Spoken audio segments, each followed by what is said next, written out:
Hey, what's up, everybody? This is Brian Bobo at Hunt Real Estate right here in Canandaigua, New York. If this is your first time to this channel and you want to know everything about working, eating, sleeping, living, playing, and buying a home, then make sure you tap that subscribe button, click the little bell so you're notified every time I do a new video. Honestly, I get so many people calling who are relocating here, and I absolutely love it. If you're thinking about moving, relocating, or coming here to stay, make sure you give me a call, shoot me a text, send me an email, or even send me the pigeon case. However you want to get a hold of me, I've got your back moving to the Finger Lakes.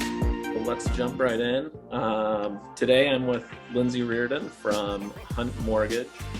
She's going to introduce herself a little bit, talk about Hunt Mortgage a little bit, and we will talk then about the pre-approval process. So Lindsey, I'll hand it over to you. Thanks, Brian. I appreciate you having me on today. Absolutely. As Brian said, my name is Lindsey Reardon. I am a mortgage consultant with Mortgage. I focus on covering kind of all the offices in our Rochester region.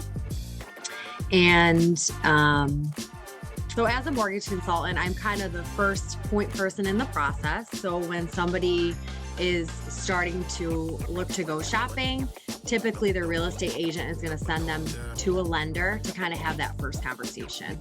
Hunt Mortgage offers all of your basic loan types that you're going to find at any bank.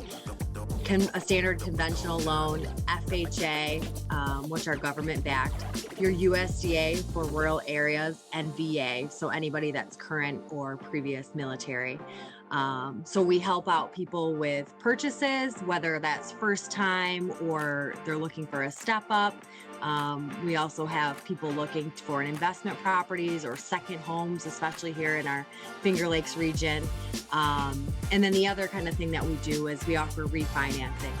So a lot of times people may be refinancing to lower their rate or term. I've also had borrowers doing a cash out where they're taking equity out of their home.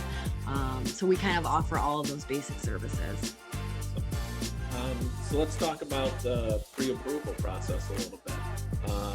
I know one question I get a lot is there a difference between being pre-qualified and pre-approved? Yeah. So I think we kind of in this industry interchange the two a lot. Sometimes a bank's letter will say pre-qualification versus pre-approval. Sometimes it doesn't. So that's a really good point. We can dive in that a little bit further. When you're looking to shop for a mortgage, a lot of times you may be able to go online and find a bank that's going to give you a pre-qualification. And what that basically means is you may answer a series of questions. What is your current income? What are your current debts? And how much do you have in the bank, right? And then they can, in turn, generate a pre-qualification letter. At Hunt Mortgage, we kind of take it a step further. We don't really do any pre-qualifications. We would do what we call more of a pre-approval. So you're asking all of those things, but you're also taking a look at their full credit report. You're verifying pay stubs and bank statements and W-2s for the last few years. So that's kind of what differentiates a pre-qualification from an actual pre-approval. Okay. I know me personally, every agent is different.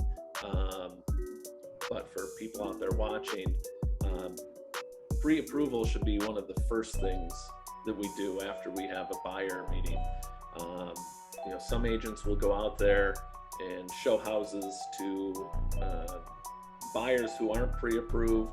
To me, if you're pre-approved, A, you're more serious about it, but B, we can have more realistic expectations as to what they can actually afford. Yeah, I totally agree with you. To your point, we'll get a lot of calls on a Saturday, a Sunday. And as agents, you're getting those same calls. Hey, I want to see this. Can you set me up? And I think we're, now in a market where you can't even show anybody a house without that pre-approval letter, correct? Yep, absolutely. Yeah. And to your point, I think that you vet a lot of things out in that first step. One of the things I see all the time, and it's not that people don't know what they make, right? They get a paycheck or whatever it is, but there are different ways we count income, whether you're a business owner or you make overtime, right? And not to get into all of those details, but it's important for somebody to meet with a loan officer or a mortgage consultant right off the bat so that they can figure out what they actually will qualify for. Sure. And also, just because somebody is pre-approved for a certain amount, that's not necessarily taking into consideration if things need to be escrowed, like their insurance and taxes. Taxes being a big thing, that plays a major role in what people really can afford.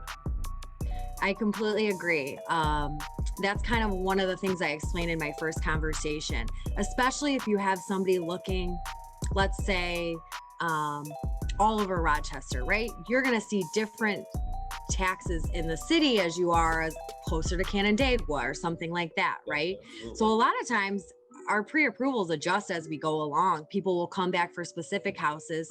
If they find something at a lower tax level, they may be able to go higher on their purchase price. Sure. Or vice versa. And to your point, I think it's important for them to understand kind of those components that go into it right from the bat. So your down payment, closing costs, and then whatever prepaid taxes you're going to pay. A lot of people don't understand kind of all of that. So they don't really know what they're going to need for closing or what their monthly payment's going to look like. Absolutely. Well, the other thing I was going to say, I mean, we kind of talked about it, but I was just going to say one thing that we can talk about is we talked about pre-qualification versus pre-approval. And I think, and I don't know how we say this, but there are so many things that can go wrong later down the line. So as an agent, you want to work, I don't know, not only someone like a trusted lender, a trusted loan officer, right? But you want to make sure that any of that's vetted out front. So you want to know that, again, so-and-so has the money they need or whatever, right? Yeah, absolutely. I don't know. Yeah, no, I mean, to me, trying to do things local helps a lot. People go on to these websites that I'm sure everybody knows about and sees commercials for, and they don't necessarily have a feel for the area. Like you said, taxes are so important in figuring out what monthly payments are going to be. But also when it comes to the appraisal process, you guys have relationships with local appraisers who, if agents and lenders need to talk to the appraiser to try to figure something out, we can. Whereas if you're just going with this big box mortgage company that doesn't know anything about the area, doesn't have and can actually hurt buyers if an issue were to come up during the process. Completely agree. And we see the same thing with title, right? If you have somebody local that has a connection with a title company, when issues arise there, we're also able to flex on that a little bit. And we don't need to talk names, to your point, some of these big names that we know people go online and get. But as a loan officer, I've actually won deals that way because one of our agents goes to put an offer in and the listing agent actually won't take it. We're in a funny area. We're in a funny market where people want to see local banks because they're comfortable with them. They know there aren't going to be issues downstream. And to your point, they know they can call them at night, they can call them on the weekend, right? Absolutely. And they're going to know who they're talking to on the other side. And I think that's so important because there are so many things that can come up. There's so many hands in the mix on one transaction, right? Any little piece that you have a little bit more control over is going to be beneficial. Yeah, for sure. Thanks to Lindsey for dropping some great knowledge about getting started with the mortgage process. But again, you've got to reach out to me to find that perfect area that maybe you're thinking about living or want to go see. In order to do that, you've got to give me a call, shoot me a text, send me an email, or even send the pigeon carrier. However you want to get a hold of me, I've got your back when moving to the Finger Lakes. Until the next video, I'll catch you later.